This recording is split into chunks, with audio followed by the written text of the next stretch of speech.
Well, Dr. Terry Wahls, great to connect with you here. And you've got a really inspiring story on your healing journey. And so Yeah. I would love to get started with that. So, I'm an internal medicine physician, and it was in at 2000 when I developed weakness in my left leg. I see the neurologist who tells me this could be bad or really, really bad. And so for the next 3 weeks, I go through the workups, and I learned I have a lesion in my spinal cord and one in my brain, and I have abnormal spinal fluid. So I'm diagnosed with relapsing remitting multiple sclerosis. I do my research. I find the best MS center in the country. I see their best physician take the newest drugs. Within 3 years, I'm in a tilt recline wheelchair. I'm age 48. My son is 11. My daughter's 8. And that's when I'm asking myself, am I doing all that I can? I start reading the basic science. I decide that mitochondrial dysfunction that is leading the disability. I create a supplement cocktail to support my mitochondria, and that's very helpful. It does reduce my fatigue a little bit, and for that, I'm super grateful. My decline slows. By 2007, I can no longer sit up. I'm in a zero gravity chair with my knees higher than my nose. I've been on the paleo diet for 5 years. I discovered a study using electrical stimulation of muscles for people who are paralyzed, who are never going to walk again. I convinced my physical therapist to give me a test session, and it hurts like hell, by the way. But Yeah. when it's over, I feel great. He says it's the endorphins from the electricity.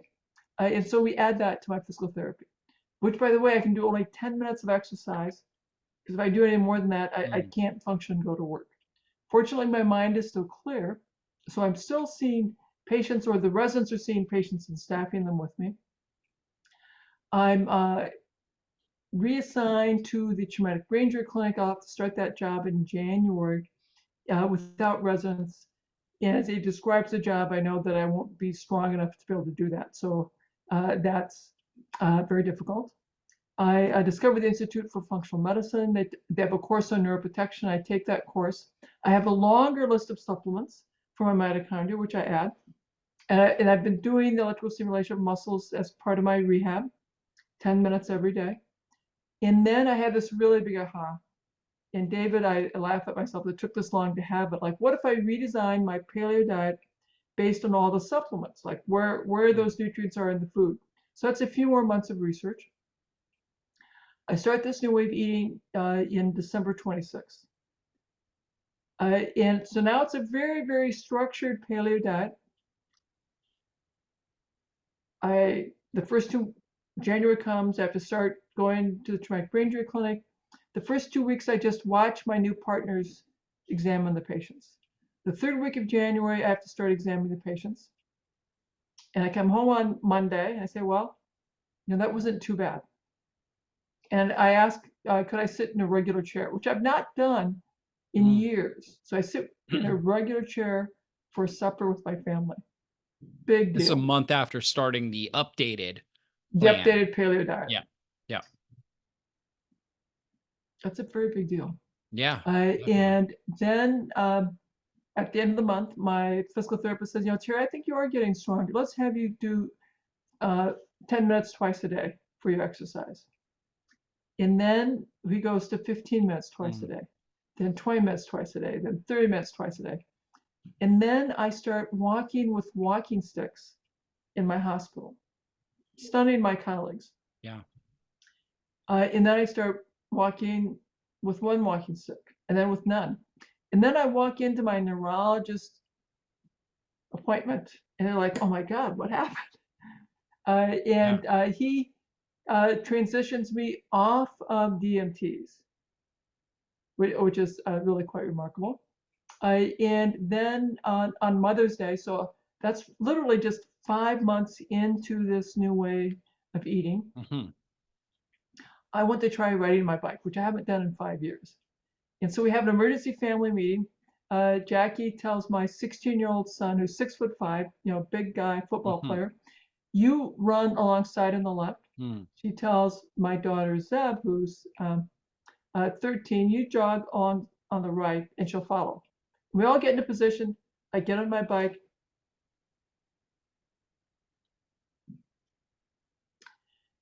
And I bike around the block, and that big Yeah. 16-year-old boy, he's crying. The 13-year-old Zebby, she's crying. Jackie's crying, and I still cry, Yeah. even now when I relive that moment. Because you see, David, when you have a progressive neurologic disorder, you let go of the future. Mm, It wasn't until I got on that bike and I biked around the block that I could ask, well, how much recovery might be possible? mm. And yeah, I biked a little bit further every day. In October, Jackie signed me up for the Courage Ride. So we did 18.5 miles. Once again, we're all Wow. crying. It fundamentally changes how I think about disease and health. It will change the way I practice medicine, and it will change the focus of the clinical research.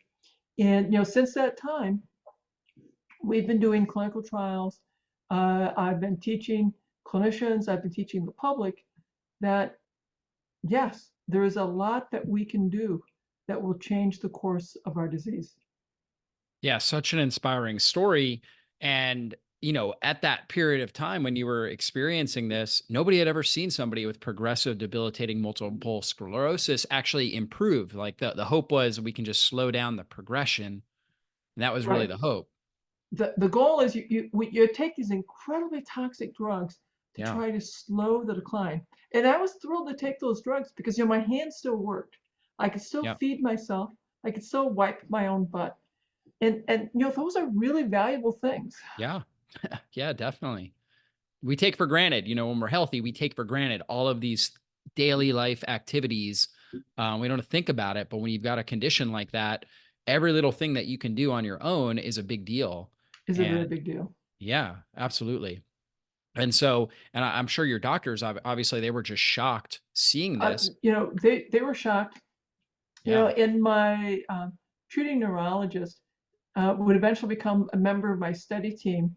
And when we did that first trial to see if others with progressive multiple sclerosis could implement Mm. this complicated regimen that I'd done. So that's the feasibility part. Then the safety, did we hurt anyone along the way? And then the third question was, what was the effect size on fatigue, quality of life, walking function? And we saw that Yeah. we could have this remarkable effect on fatigue, quality of life, Mm. and that half of those folks had improved walking and hand function. Yeah, it's amazing. And obviously you detail a lot your story and your protocol in your book, The Walls Yes. Protocol. If you guys haven't checked that out, it's been out for a while, but she did a really great job with that and just outlines it all in The Walls Protocol. And then ever since you wrote that book, you've been doing a lot of clinical research Mhm. and very involved in that. What are the most impactful results that you found with your clinical Well, research? so we've studied the ketogenic diet, the paleo diet, a low saturated fat diet. We find that, and of course, usual diet. What we find is usual diet, things will progress. You'll have worse Mhm. fatigue, lower quality of life. And if you stay with that over time, your walking function will deteriorate. If you follow the keto diet, the low saturated fat diet, the Wahls diet, we can anticipate reduced fatigue, improved quality of life. Right now, of those three diets, the modified paleo diet, sort of what you might think of as level 2 of the Wahls diet, that has the largest effect size in terms of reducing fatigue, improved quality of life. There are other studies that are out there that show that Mediterranean diet is also helpful. Mhm. And there's a very small study with intermittent fasting showing that that is very helpful as well. Calorie restriction, which is reduced calories for everyone, uh, uh, improves a bunch of markers for aging. It improves insulin sensitivity. But in the MS world so far, calorie restriction uh, uh, does not do as well, in part because it's harder for the MS patients to keep that going long term. Yeah. It's easier for them to do intermittent fasting, easier for them to do time restricted eating. Mm. Yeah. That's what I found as well. Just from a compliance perspective, intermittent fasting seems to be a lot better than a long-term caloric restricted diet. Although doing short-term caloric restricted diet, like a fasting mimicking diet or something like that, seems to have great compliance. But long-term, doing it for weeks can be tough. It's very hard. Biologically, it's hunger is a tremendous driver to eat. Hmm. And we can't voluntarily keep that up the rest of your Yeah. life. We can, as you say, do it intermittently, like the fasting intermittent diet, the 5 days of calorie restriction. I know when I've spoken with their team that they've tried to do a 7-day calorie restriction, and they found that people can't do 7 days. 5 days they can do. When Yeah. they study this in a cancer population, they do just 3 days. Hmm. And so, um, and I did a fast American diet, 7-day calorie restriction for 18 months, and it is hard. It Yeah. is hard. It is Yeah. hard. 5 days was way easier. I also did uh, fasting with water, a water only fast. Hmm. And I would do 10-day water only fast when I was Hmm. really very young. Can't possibly do that now. Yeah. And then I did 5-day water fast, and that was very hard. The intermittent calorie restriction, fast weekend diet, way easier. But that is still a challenge. Yeah. Uh, Yeah, for uh, sure. And also, especially as people are getting older, sarcopenia is a big issue. is a big Losing issue. muscle mass, and with intermittent fasting, you can still work out, right? And be building muscle, right? But also getting the benefits of the lowered insulin levels, the lowered inflammation that comes and the autophagy that comes with the fasting, and still get the calories you need to be building muscle during your eating window. And you're absolutely, and I stress that you as you get older, and I'm more sensitive to that now that I'm over 65, that sarcopenia, loss of muscle mass, has really negative health consequences.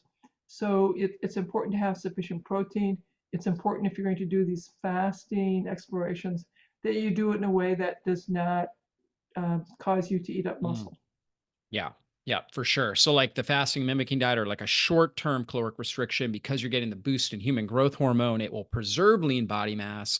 But once you start extending that and going longer on a caloric restricted diet, you don't get that. You actually get more cortisol actually starts getting released, and you start breaking down more muscles. So I think what you found from a compliance perspective is also actually most beneficial for the Mhm. body based on a hormone perspective, because you have more of the positive, I guess you could say, anabolic hormones. There's a lot of anabolic hormones, some you don't want elevated, and some that can be beneficial, like human growth hormone.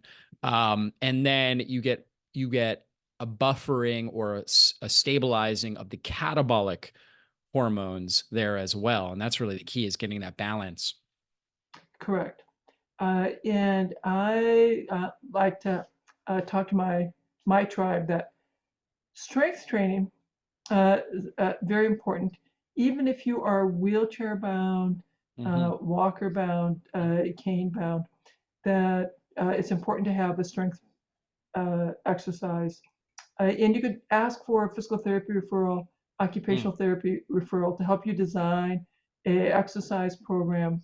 And this might be using resistance bands, it might be using body weights, so that you can keep sending the hormone signals to build more muscle. Yeah.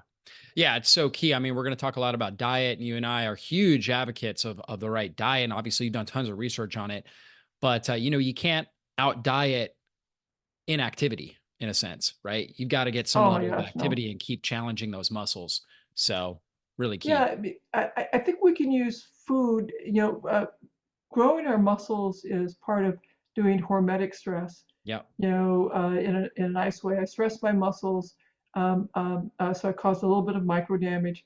Immune cells come in, clean all that up. I can do that, a similar concept with hormetic stress in Hmm. food using spices. Mm. I could do it with intermittent fasting, with time restricted feeding, the fasting American diet. So it's a similar concept, that mild hormetic stress to my system, and I can do that with food. That's right. That hormetic stress means basically a stress that potentially makes you stronger. Your body has to adapt to it, but it's a stress that your body adapts to, becomes stronger and more resilient. Like exercise, you get these micro tears, and if you were to look at the inflammatory proteins right after exercise, you would think, oh my gosh, this person's inflamed. But it's a positive inflammation because the body will create new endogenous antioxidants. So, meaning that the cells themselves create antioxidants and create more resilience to protect themselves from that. And you adapt and become stronger. So, yeah, well, Yeah, hormetic stressors are just so key. and I think we forget that. So you have this hormetic stress with food, and then there's the recovery phase. Yeah. So I have reduced my caloric intake, and then so I'm stressed. That's hormetic stress, and then I've had sufficient protein and nutrients for Mm. my body to do the rebuild and repair phase. Yeah, so key. And I know obviously you're doing some great research on this. And let's talk about like most of the research in the natural health world, well, not natural health, just in the health medical world in general is drug studies. And of course, there's Oh yeah. also supplement studies. So how does lifestyle type studies differ Well, from those? so if we're doing a drug study, I've got compound A, compound B. And neither the patient nor the investigators or the people doing the stats know which is active, compound A or Mm, compound B. That the beauty is everyone's excited to be getting their compounds, so you have all the benefits of the placebo. Now, when I'm doing a lifestyle, I will talk about diets. So people know they're assigned to the ketogenic diet, they know they're assigned to the paleo diet, they know they're assigned to the usual diet with additional educational resources. So I don't get the advantage of placebo because I know I'm in the intervention mhm, arm or I'm in the control arm.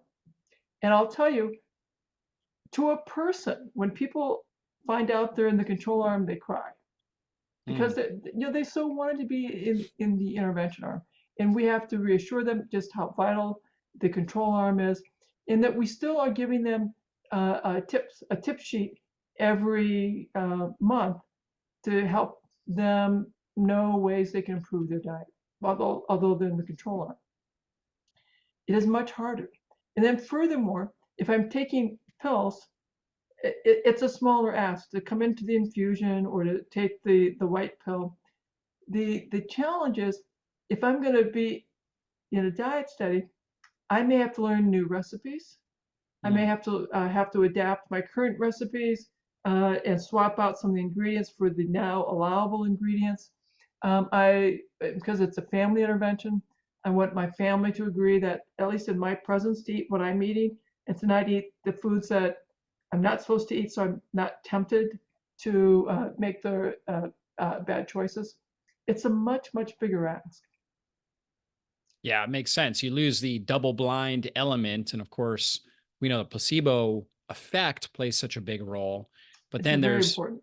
yeah, and then there's the overall compliance aspect too of the people that are in the, the study groups, the therapy groups.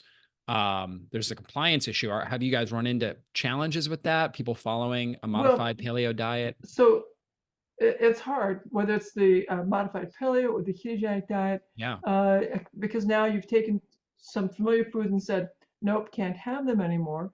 And so we do a lot of work to help people find what is the reason that they Mhm. want to do this work, what are the things they'd like to do if their health could moderately improve, so we can keep them motivated and engaged because creating new habits is hard work. Yeah, for sure. For sure. And you've got a new study that you're enrolling people in, right? I'm Yeah. kind of looking at the brochure right here at the University of Iowa. So, Um, Effective right. diet on quality of life and multiple sclerosis. And so this is a new one. Let's go through the details on this one. So we're looking for people who are adults between ages of 18 and 70 with relapsing remitting multiple sclerosis who are willing to be randomized. And the three diets are one, the usual diet, that's the control diet. Two, a time restricted olive oil ketogenic diet. So a 6 to 8 hour eating window. And they're following a ketogenic diet. The fat that we're using to stress is olive oil to Mm, make it more heart friendly. And then the third diet is a modified paleo diet, which is similar to the level 2 Wahls paleo diet. right. So the the olive oil ketogenic diet, they're going to be really, you're going to be really strict on their amount of net carbohydrates that they get. Correct. Whereas with the modified paleo diet, they're going to be able to consume more fruit. Correct. So you Yeah, might think of starches. it as the modified paleo diet will probably be about 80 grams of carbohydrate. Okay. Yep. But no grain, no legumes. Yep. You could have fruit. You could have yams, squashes, etc. hmm The ketogenic diet is 35 to 50 grams of carbs, and we monitor blood ketones to see how people are doing with their staying in ketosis. Yep. And we're encouraging 4 tablespoons of olive oil Mm. every day. Yeah, I I'm love not, that. I love that idea. I mean, olive oil is one of the most polyphenol rich things you could put in your body. Tons of oleocanthols and hydroxytyrosol, which, the oleocanthol they call nature's ibuprofen. And oh yeah, so, this is fabulous stuff. yeah, yep, yep. And so you guys are emphasizing getting the healthy fats from the olive oil. So you're really focusing on kind of that Mediterranean approach, getting a lot of these monounsaturated fats. Obviously, a lot of Correct, people correct. following a ketogenic diet are getting a lot of their fats from saturated sources, butter, a lot of Butter, dairy eggs, fats, cheese, eggs. Yeah. and we want them to use olive oil, and we want the olive oil cold because Mm, yeah. when you heat the olive oil, you damage the hydroxytyrosol and those polyphenols, and so people will get a lot more health benefit from their olive oil if they'll have it cold. Yeah, for sure. Yeah. Yeah. With olive oil, you can cook with it, but you just don't get the polyphenols, right? The polyphenols You can cook protect with it, it. but the part Yeah. of the downside of cooking with the olive oil is you greatly reduce the health benefits. Yeah, exactly. Yep. So if you do cook with it, also take it raw, right? That's Yeah, the also key. take it raw. And people will come to us and say they don't want to be on our diets because it's so high in saturated fat. Well, we can do the ketogenic diet as a low saturated fat diet. We can do the modified paleo diet as a low saturated fat diet. And when people come in with their cholesterol, we'll tell them, okay, your cholesterol was high, so you're not going to be eating lots of bacon on the study diet. You're going to be following the low saturated fat version of the diet. But we have So plenty of there's some folks, preliminary testing that goes in where right? you're looking So at lipids and you're looking at some. we follow the lipids, Yeah. and when they come back in 3 months, we get another lipid check, and our dietitians will give that person Mm, follow up on how their cholesterol is doing. And by the way, we also, if people have abnormal lab results, we send a copy of those results to the medical team as well. and what else are you looking at? You're looking at lipids or what other So in labs terms of or yep. clinical outcomes, we'll look at fatigue, quality hmm of life, Yep. and we'll look at anxiety, depression scales, mental clarity, something called the perceived deficits scale. And those are all questionnaires. Right. Then in terms of clinical outcomes, we'll look at walking, hand hmm function, working memory, and vision function. Mm, And we are getting MRIs at baseline and at 24 months. Now, the MRIs will not have any contrast. So it's a little more powerful magnet, no contrast. And that will be super helpful in terms of letting us know. Because people with MS as a group, our brains are shrinking more rapidly than yeah. the general public. Yeah. Yeah. And so can we, by improving the diet, get people back to a healthy rate of brain aging? And everybody that's coming into this study is coming in with a diagnosis of MS. Right, we've had a confirmed diagnosis of Yep. MS. And if you're on a disease modifying treatment, that's fine. We want you to stay on your disease modifying treatment. If during the study period, your medical team says, I want to change your medications for whatever reason, we want you to follow the advice of your treating medical team. Yeah, yeah, great. And people can find out more about this study. Let's see, the site is Terry Wahls. So just Terry, TerryWahls.com. That's her website. And then if you go right to the Terry Wahls /MS study, right, that will take you right to the actual study page. And guys, if you're out there with MS or you know anybody out there with MS, I mean, Dr. Terry is doing some amazing, groundbreaking research. I mean, changing lives, and you definitely want to be a part of this. And use Yeah. your diagnosis to help further the research, and obviously this will also help motivate you and inspire you to following a plan like Dr. Terry did that can dramatically help improve your quality of life. And if you happen to have progressive MS or another form of MS, please go screen and be part of our patient registry, because that will allow you to get notified when we do our survey-only based Mm. studies. Yeah, that's good. That's good. Now, Dr. Terry, let's transition to what your lifestyle looks like right now. Obviously, you just keep Oh yeah. learning and keep adapting. And So what I'm doing right yeah, now, so I get up in the morning, I do my morning meditation. yeah, I'll do a workout. So 3 days a week at strength training. Today was aerobic, so I did Nordic walking, which is lots of fun. yeah. Then I came back in and launched into my day. Now I am doing one meal a day, so I have about a 2 hour eating window, and it's much more of a ketogenic diet. I'd That's a say nice, my nice Mediterranean style so lots of olive lifestyle, oil, right? Eat your meal in right? like a 2 hour, 2 hour time span. Take your time, right? And it is lots of olive oil, so Yeah. it's more of an olive oil ketogenic diet, and you know, and I like to experiment. So I'll do that for a while. Then I'll probably go back to more of a Paleolithic diet, so a little higher Mm. carbs. And uh, I probably am never going to go back to a diet that has more than 50 grams of carbs. So, Yeah. probably what's going to happen is I'll go between 35 and 50 grams. Now, for comparison, the usual American diet has about 300 grams of carbs. Right. Right. Yeah. Anything under, I think, 200 grams considered low carb.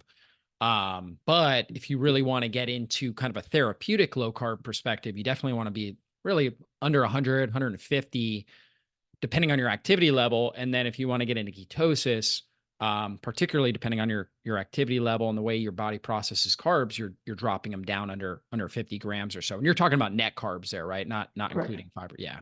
Yeah, that's what I figure.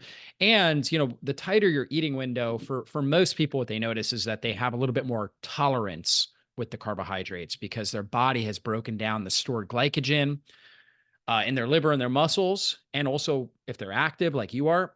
So therefore, when you consume the carbohydrates, you're eating a sweet potato or fruit or whatever it is. Now your muscles, your liver are going to grab that glucose, fill up their glycogen stores, and you don't need insulin, right? In a sense, your GLUT4 transporter protein is active and pulls it right out, almost like an insulin-like effect, keeps your insulin, your fasting insulin down, which is so important because insulin Yeah. we know is a fat storage pro-inflammatory hormone when it's elevated. So, Yeah. so we get great So effects I from just that. checked my fasting insulin's under 3, so I'm Yeah, exactly. feeling Yeah. pretty good about all that. That's like the super sweet spot right there, right around that 1 to 3 range. You want to know you're producing it still, right? But keeping it down certainly under 6, right? So that's what I always look for. Yeah. So it sounds like you're doing great with that perspective and you're not noticing how do you feel like obviously you're doing a So 22-hour fast most days. yeah, Most people listening to this would probably, a lot of my listeners do something similar, but I would say probably 80 to 90% of the listeners here are like, how does she pull that off with exercise? How do you feel throughout the day? I feel great. In strength training, I feel great. For years I just did running. Then I did some hits. Now I'm much more focused on strength training with free weights and Mhm. a vibration plate 3 days a week. And then for my aerobic exercise, I will bike. I'll do Nordic walking. I will jog. I should tell everyone I'm jogging now. Not fast, not real long, but oh my gosh, when you think Amazing. in Yeah. 2007 I could not sit up, that now I'm jogging. That was going to Then be I my also follow-up swim. question. I was going to say, if 20 years ago somebody came to you, if I came to you and I said, hey, in 20 years, you're going to be jogging, lifting weights, right? Biking, you're going to be doing this every day. What would your response been? Um, well, I was just into my wheelchair, just into realizing just how grim my future was.